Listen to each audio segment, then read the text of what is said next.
Sa naging presscon nga ng bagong pelikula ni na Paolo Avellino at Kylie Versosa na Elevator, ay ang isa nga sa mga natanong dito na kung sino ang gusto niyang makasama na mas-talk sa loob ng elevator, ay ang nasagot nga niya dito ay, si Kim Chu, na labis namang nagpakilig at nagpasaya sa mga Kim Pao fans, at ang isa pang ang naging katanungan ng mga press kay Paolo na, kung ano ang kanyang dream project, at sino ang gusto niyang makasama dito.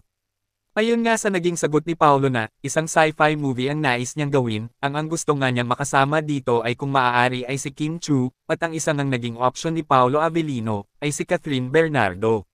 Sa comment section nga ng nasabing presscon, ay dagsa ang mga Kim Pao fans na siyang nakasuporta para sa kabiyak ng Kim Pao, na si Paolo Avellino. Kayo, anong masasabi niyo sa gusto din palang makatrabaho ni Paolo si Catherine Bernardo?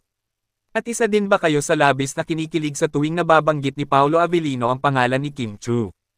At kung ano ang inyong komento at saloobin, just comment down below. Thank you for watching and see you on my next one.